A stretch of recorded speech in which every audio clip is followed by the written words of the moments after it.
Welcome back to Old School Sports and our Out of the Park Baseball 24 playthrough of the Buffalo Wings. We are at opening day of the 2035 season. Buffalo Wings are the defending World Series champions for the first time in franchise history. And we just got off to a really good start to the season, a 9-5 victory over the Pittsburgh Pirates. Jace Barofin, the first number one draft pick in the history of the Buffalo Wings franchise, rejoined us this offseason after 4 years away in a trade with the Yankees. And all he did on opening day was go 4 for 4 with a double and 3 home runs, 4 runs scored, 4 runs driven in an absolutely monster game, which contributed significantly to our opening day victory. And as the season gets underway, we'll take a quick look at our farm system. We've slipped back to being ranked 20th out of 32. We have had a lot of players reach the major leagues over the last couple of seasons who were previously big-time prospects. And we've also traded away few players, most notably in the trade to pick up our new ace, Alexis Barajas, who was the winning pitcher earlier today. We only have 3 top 100 prospects at this point. Guadalupe Amezcua, number 21 prospect in baseball, a scouting discovery from almost 2 years ago. We are going to begin his professional career in the DSL this year after he spent the last 2 years at our international complex. Joe Gallagher is the 94th ranked prospect in baseball, was a 9th round pick back in 2034, just last season. He's a player who came out of college. He did not perform well in a very small sample size in rookie ball. Hit just a .132, but did have 4 home runs. His personality is problematic, but we felt at the point that we got him that there was just a fair amount of talent there. And we're going to start him out in the FSL this year, even though he struggled in the rookie league. He's 22 years old. And when we look at his rankings at this point, ratings at this point relative to the FSL, certainly looks like he can be very competitive at that level, although he's probably going to continue to strike out a large amount of time. That was his big issue in rookie ball last year, where he struck out 40 times in 68 at-bats. So that is potentially his big issue, but at 22 years old, we want to try to get him moving along somewhat in terms of his potential development. And then the final top 100 prospect we have is Arturo Flores, combined for 61 home runs last year across 4 different levels of the minors, but did only play 8 games at AAA Albany. We still think, according to our scouts, that he can definitely make some improvements, and given how stacked our roster is at this point, going to give him a little more seasoning in AAA before potentially bringing him up. He's not even 23 years old right now. We don't have a clear roster spot for him right now,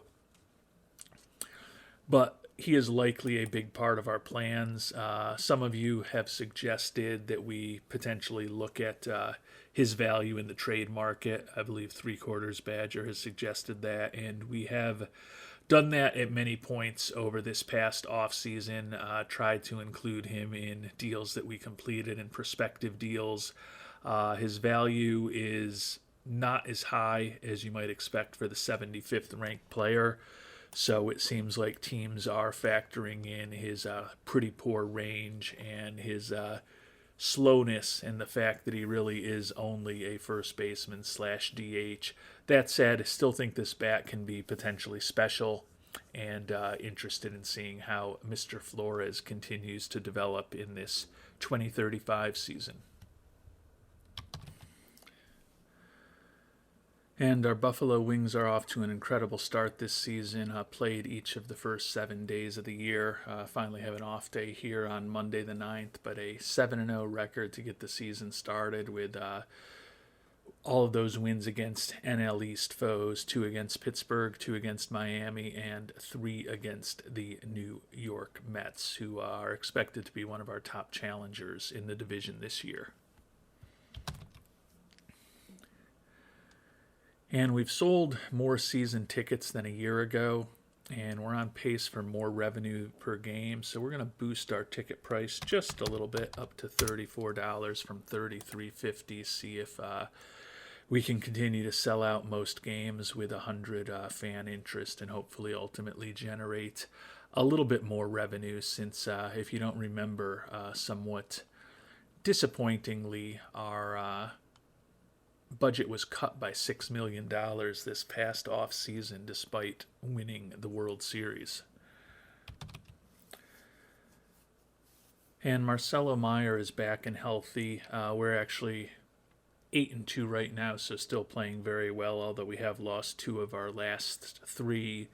But we're going to play him down in AAA for the 20 games. We had hoped to get him a little more proficient at third base and second base during the spring training period. Unfortunately, he was injured for part of that period, so we're going to give him a little more playing time, hopefully get him a little more proficient at multiple positions, and then we will try to ease him back into the starting lineup and likely have to make a decision about Barofin, Gaglia, or Hardage.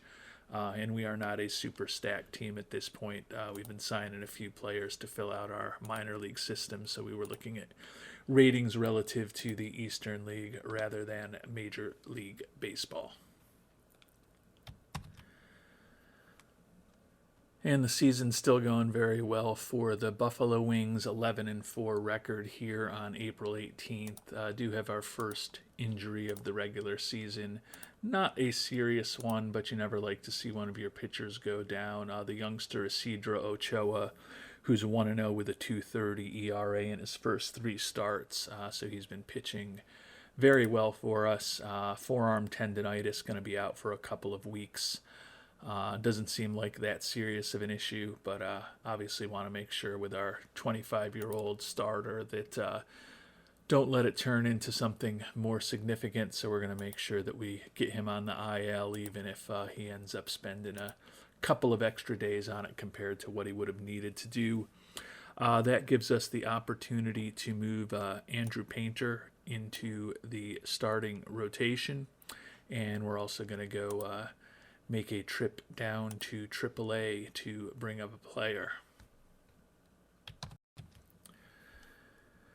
And we don't have a ton of prospects in AAA at this point. Jaden Hilaire is down there. You may remember him, the Rule 5 pick from the Expos 2.5 years ago at this point.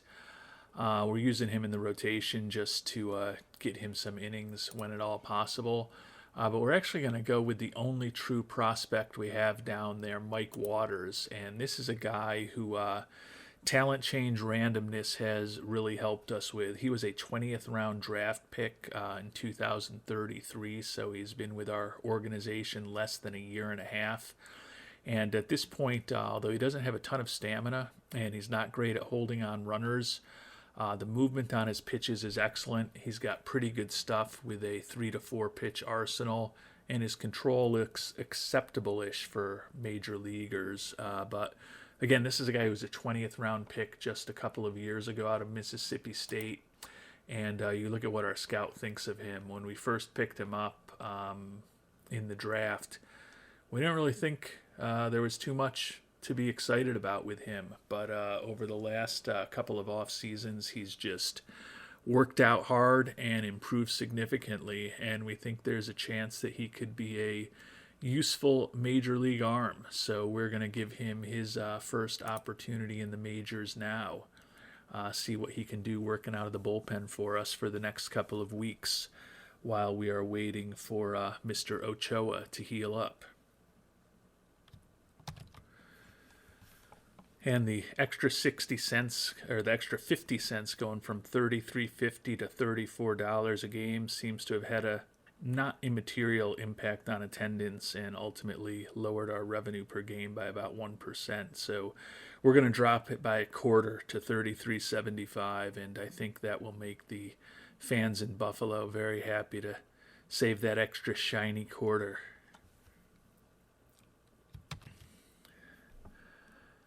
And Buffalo continues to play excellent baseball, 15-4 record, and Shamar Jenneret just won the NL Player of the Week.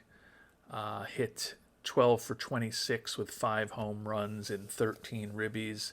on the year, hitting 373 with 6 home runs already here on April 23rd. So following up his AL MVP in 2033 and his World Series MVP in 2034 with a very fast start to the season here in 2035. And it does seem like the quarter savings is helping with attendance here, although revenue per game still down a little bit further. Those numbers, especially in the early stages here, can be a bit volatile. I don't think I'm going to drop it back to the 33.50 that we were when the season began, though. We'll keep running with this level for the time being. We're defending world champions, and we still got fan interest of over 100.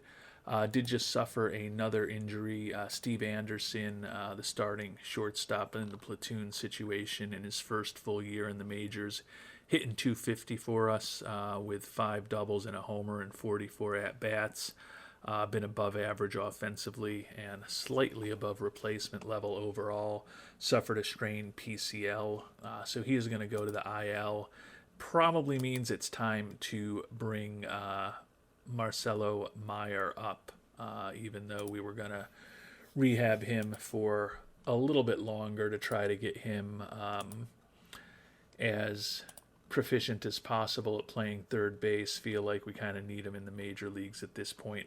He was only hitting $125 down in Albany, so doesn't seem like he was happy to be there, even though it was a rehab assignment, but only had 6 days of rehab time left anyways, so time for Marcelo Meyer to return to the lineup in Buffalo after a lot of years away. And we're not counting on him to be the star shortstop that he was for us years ago, just counting on him to be among many infielders who hopefully will contribute to getting some W's for these Buffalo Wings.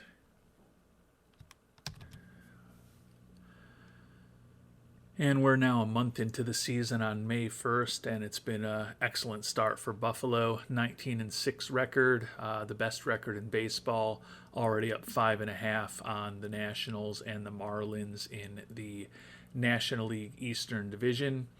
And we've got a couple of players having monster seasons. Not surprisingly, it's Deshaun Seifu and Shamar Jenneret.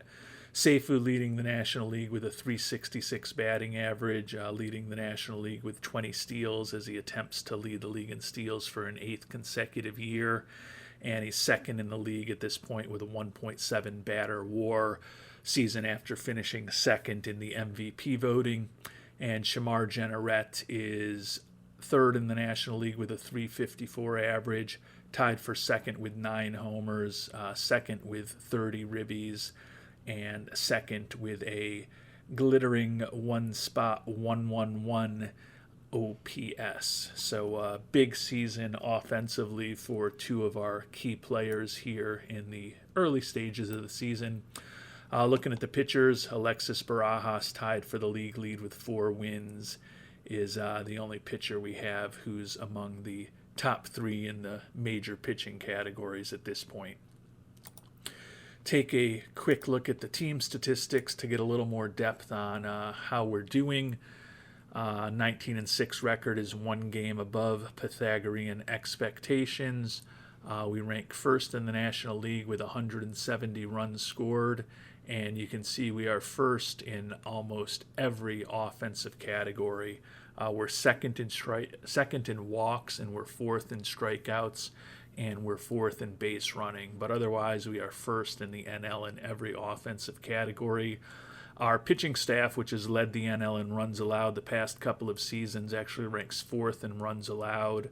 But our 3.42 ERA for the team is still pretty impressive. Generally in the top half of the league in most pitching categories, ranking 2nd in defensive efficiency and 7th in zone rating. So a pretty solid start. One thing that I've talked about and has come up in the comments as well is James Wood in center field, I would have felt better defensively with Gaglia or Hardage as our everyday center fielder against right-handed pitching. But so far, judging by the runs we've scored, going with offense over defense doesn't seem to be a problem.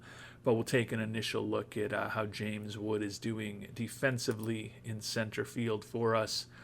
And he's been a pretty average defensive center fielder, which is really all we are asking him to do, quite honestly. If he can give us average defense out there with the offense that we think he's going to generate for us against right-handed pitching, we'll happily have him out there. Hitting just 250 through his first 44 at-bats, but he does have 6 homers and 15 runs batted in those 44 at-bats, so he still has been incredibly productive with a 191 WRC plus for us in the early stages of his Buffalo Wings career. Jace Barofin will check in on what he's done since those 3 home runs on opening day. Since he's only playing against lefties, not getting regular playing time, he started less than half of our games, played in a little over half of them overall, hitting .368 with 5 home runs and 38 at-bats, but that does mean that he's only hit 2 home runs in his last 34 at-bats after that torrid opening day for Mr. Barofin. And Steve Anderson, the young shortstop, is now healed from his injury, so we're finally at the point where we need to make a decision regarding our 26-man roster. We did at least check to see if Jace Barofin would accept an assignment down to AAA, and not surprisingly, for a 9-year Major League veteran, former first-round draft pick, who's hitting .396 with 6 homers and 15 ribbies and 53 at-bats, he declined that assignment. So Tyreek Hardage is the guy that we've been struggling to get playing time a bit. He's hitting .257 in 109 at-bats for us. Tim Gaglia, also struggling to get him playing time. He's hitting .324 in 68 at-bats. Both of them have an opportunity to get a little better. In the case of Gaglia, we still think his eye and his gap power can improve. In the case of Tyreek Hardage, we think his contact, gap power, and eye can all get a little better. So it's just a matter of which guy we're going to send down. And I think that Gaglia is a year younger, and he has been getting a little bit less playing time. So we're going to demote Gaglia to AAA Albany. We're going to ensure that he plays every day down there. So we kind of feel like we've got 27 players that we really like for a 26-man roster, which is a good problem to have. It's a great problem to have, quite honestly. Gaglia kind of got caught in a numbers game right now. It's not inconceivable with wrecked guys like Meyer, fragile guys like James Wood, and other guys who are in their 30s like Barofin and now Jenneret and even Seifu, that we could end up having some stints on the IL, in which case, unless it's an infielder, Gaglia would certainly be the first call up, and even if it is an infielder, depending on what infielder it is, we might be able to exist at the major league level with 5 infielders a while, given the quality of the infielders on our team. So Gaglia goes down to AAA right now. Anderson is back, and Barofin is playing well enough that we want to at least keep him on the team for the time being. As we get closer to the trade deadline, we'll have to see what's out there. Don't have any big holes to fill with a 28-10 record, but we're always going to try to do everything possible to ensure we can win in a year when we are playing to win it all. And thus far, 2035 is definitely one of those seasons.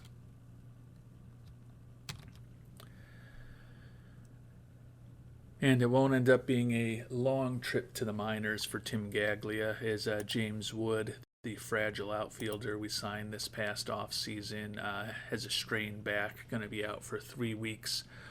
Hitting just 247 on the season, but does have 6 homers and 17 ribbies and 73 at-bats, so a 148 WRC plus, and has already put up a win above replacement in terms of his value.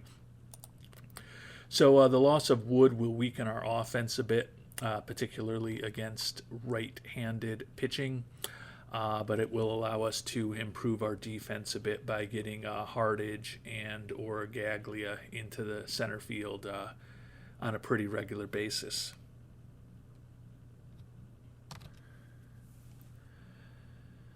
And we've made it to June 1st, and the magical season for Buffalo continues. 40-13 record, although we have lost 3 in a row. We were just swept by the Red Sox.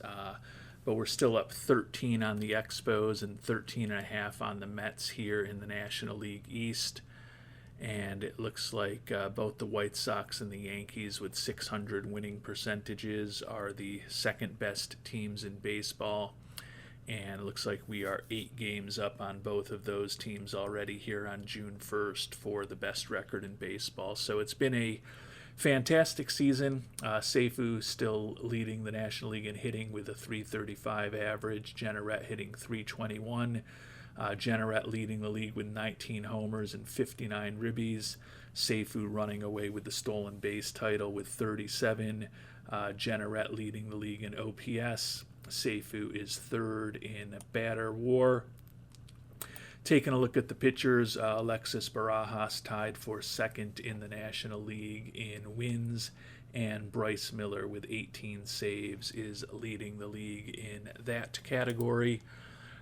Quick look again at the team statistics here, 2 months into the season, and not a lot to complain about. We are still first in virtually every offensive category.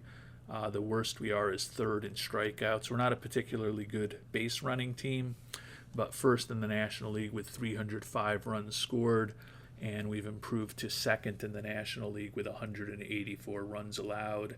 And you can see we are in the top handful of teams in every pitching and defensive category.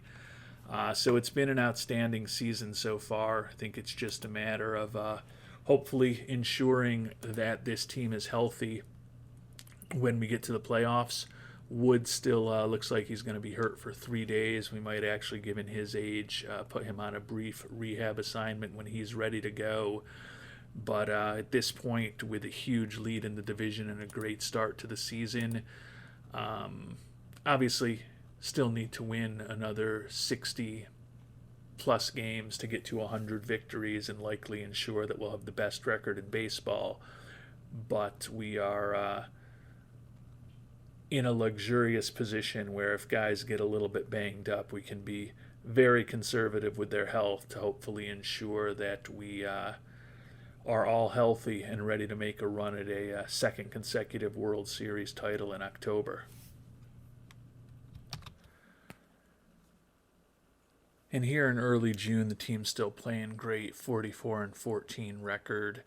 Steve Anderson just making a second trip this year to the IL, though, the young shortstop out with a torn thumb ligament for about 2 weeks. So last time when we got back to injury-free, we ended up sending Tyreek Hardage down just a couple days ago to the minors instead of Tim Gaglia. He was hitting just 241 this year. Gaglia had been performing better at the major league level, even though he had been getting somewhat less frequent playing time. And we're actually going to keep Hardage down there for the time being and bring up Arturo Flores. He is not surprisingly having a monster year in AAA, hitting .311 with 21 homers and 46 ribbies and 209 at-bats. I haven't looked at the stats, but I feel like our offense is probably not quite as good against left-handed pitching as it is against right-handed pitching. Actually, we're 17-3 against left-handed starters, so even without Flores, we've been generating a ton of offense, presumably. But we're going to give Flores a chance for the next couple of weeks with Anderson out. Try to keep all of these guys who really should be in the majors full-time happy by ensuring they get some playing time with the big club this season.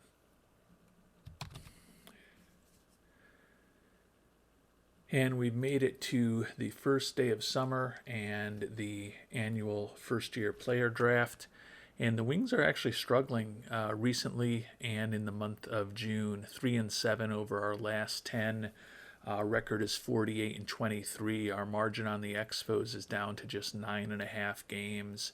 And perhaps even more serious, the Las Vegas A's at 45-28 are only 4 games behind us for the best record in baseball. So it's been a pretty rough month of June so far. After an incredible April and May, our team actually has a losing record here in the month of June. It's possible if we lose 3 more games over the last 9 days of the month that we will have more losses in the month of June, or as many losses in the month of June as we did in April and May combined. That said, the season is still overall going very well. Jenneret and Seifu, 2-3 in the league in batting. Jenneret tied for the league lead in homers, leading the league in ribbies. So Jenneret is 5 points away in batting average from being a potential Triple Crown winner. Seifu running away with the lead in stolen bases in the National League, looks to lead the league there for an 8th straight season. Jenneret first in the league in OPS. Pitching-wise, Juan Estrada is second in the National League in ERA, and Bryce Miller is third in the NL in saves. Once we get to the All-Star break, we'll do a full deep dive on how everyone on the team is performing. But before we finish up this episode, it's time to take a quick look at some of the top prospects in the upcoming draft. Given that we had the best record in baseball last year and also ended up winning the World Series, we will be picking last, 34th overall in the first round. We do, because of a compensatory pick we earned when Cam Collier left, have a supplemental first rounder, which will be the 8th pick, final pick among supplemental first round picks. So we'll be picking 34th and then again at 42nd. So although we're going to have to wait a while to make the first pick, we will be in a position where we'll be able to make 2 in relatively short order, which should be interesting. It does look, at least according to our scout, like a pretty deep draft. You can see just with batters, we've got a full page actually just a full page of guys who are 4 stars or better potential, along with a bunch of 3.5-star potential guys as well. The pitching, not quite as deep, but still definitely some high-level starters available. Don't know if any of them will be around for us where we're picking, but our scout does see 5 5-star potential starters. Have to think we probably won't get the opportunity to go after any of them. Andres Flores is one of them, 18-year-old out of Michigan. Like the work ethic, extreme ground ball tendencies, and already throwing in the low to mid 90s. Looks like his stuff, movement, and control could all be well above average. Has a potential for a 4-pitch arsenal if all goes well. Liam Holland, another starting pitching prospect. His stuff and his movement both potentially exceptional. 21-year-old college junior out of CSU-SM, Cal State University San Marcos, apparently. Like the high work ethic and intelligence, like the fact that he's already got 4 major league quality pitches. Only concern with him is how many batters is he going to end up walking? Can he get that control better? Jake Leake, another college player out of Youngstown State. Looks like he's got a 3 to 4 pitch arsenal. Another guy with that good work ethic, throws in the mid 90s. Stuff and movement already major league quality. Control not too far off. Tend to think the Prospect will probably be gone when we're picking 34th out of Korea, and in the draft, somehow Jin Young Pai.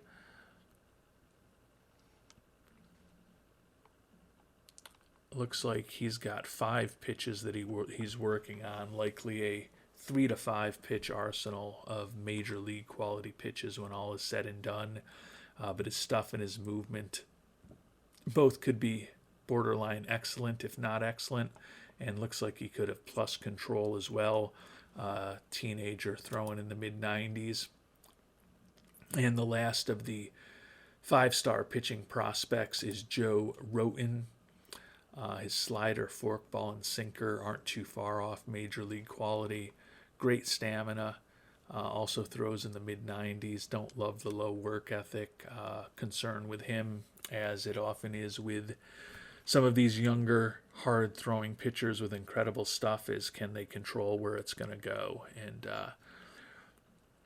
that's the question with Ramrod Roten. So there are 5 5-star starting pitching prospects at the top of this draft.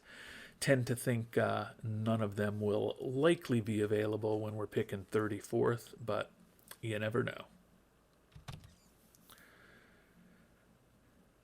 And in this brief preview of the upcoming draft, we'll just take a look at the 4.5-star or higher prospects according to our scout, as well as a couple of the college prospects that are a little further along. Verbert Hoglum, a left fielder out of Duke. Looks like a decent hitting prospect. Certainly if he fully develops, he could be real interesting with that 80 gap power, 75 speed to go with it. Not a ton of home run power, but could be a plus contact guy with a plus eye. Not great defensively, but if he's around at 34, probably someone we at least need to think about. Dante Alfieri, or Afriye. Dante Afriye, first baseman out of Pitt. Doesn't bring much to the table defensively. He's pretty well developed, but his ceiling is definitely not as high as some of the other players we'll be looking at. Have a feeling he could be around when we're picking 2. Hopefully there will be someone a bit more marginally interesting than him. Jeff Marsh is the lone 4.5-star prospect, a durable player out of Marathon High School in Wisconsin. Has the arm of a third baseman. Hopefully his range and his error and his turn trouble play ratings can get better. The bat looks like it could be above average with good home run power, but not an exceptional prospect in my opinion. And now we'll start looking at the 5-star guys, starting with the catcher Asuke Arendt, 22-year-old out of Texas.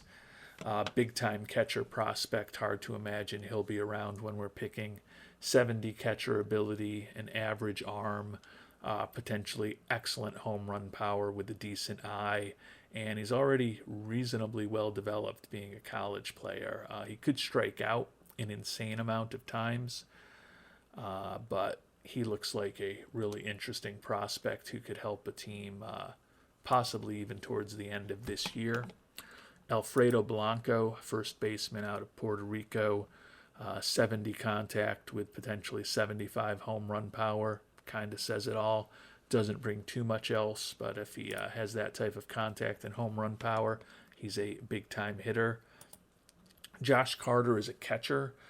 Catcher with a real negative personality, though. Low leadership, work ethic, and intelligence, as well as low adaptability and financial ambition.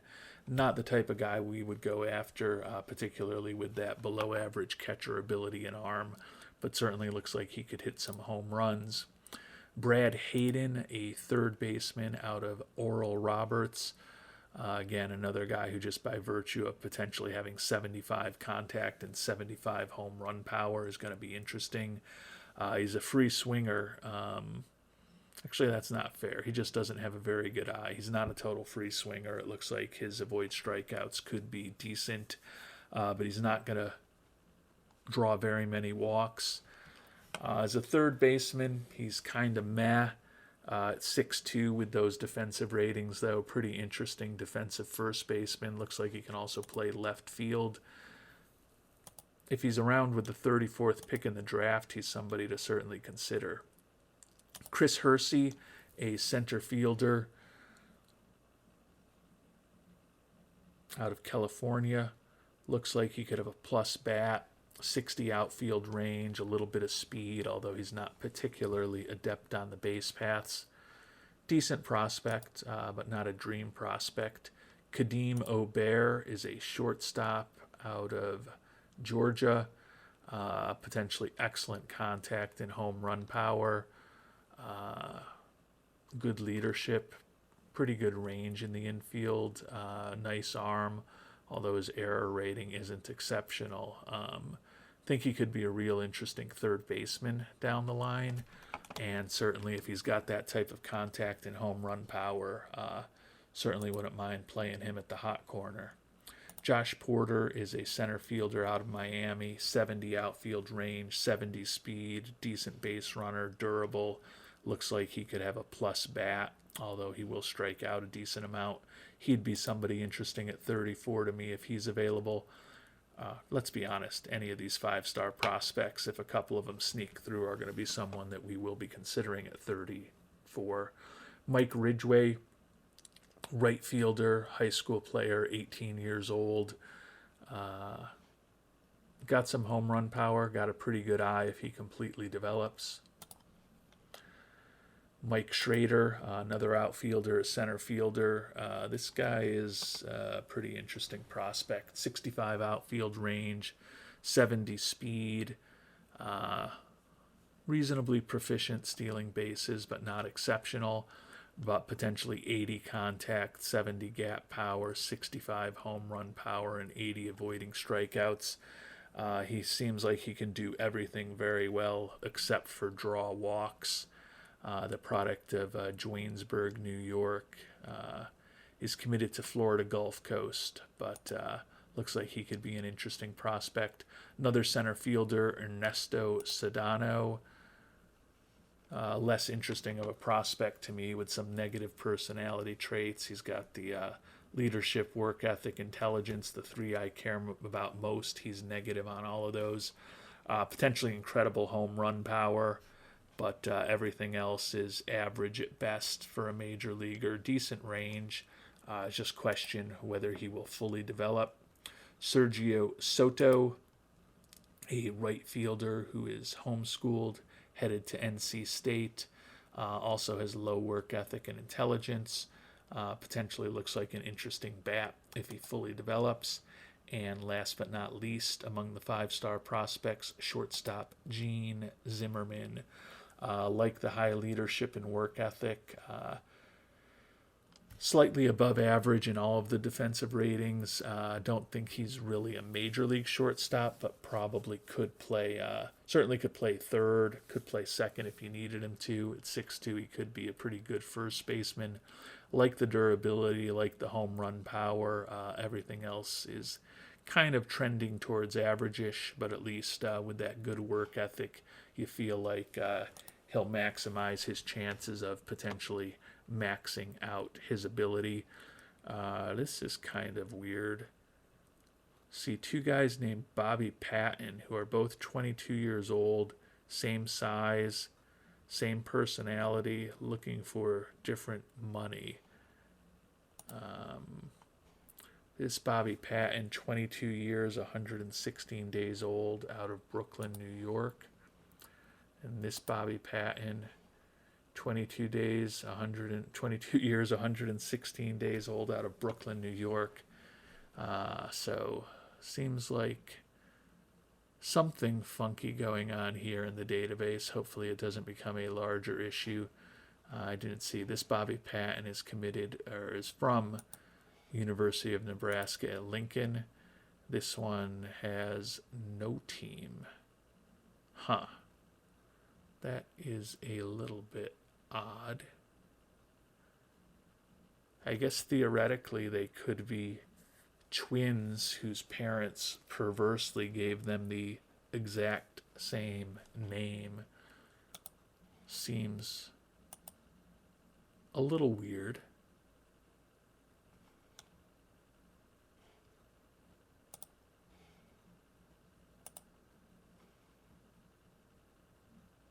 Yeah, their potential is exactly the same according to our scout. Haven't seen that before, but I can't claim to have seen everything that could potentially go on in this game. So it's been a good season for Buffalo so far, although we've definitely been slowing down here in the month of June. In our next episode, we will do a deep dive on the draft, try to improve our team for the future. Take a quick look here at player development, and minor league system ranked a little better now, 19th out of 32. Team is off to a good start at all 6 levels. Got 3 teams in first place, playing some incredible baseball in Jamestown. So it's been a good year all around in 2035 for our Buffalo Wings.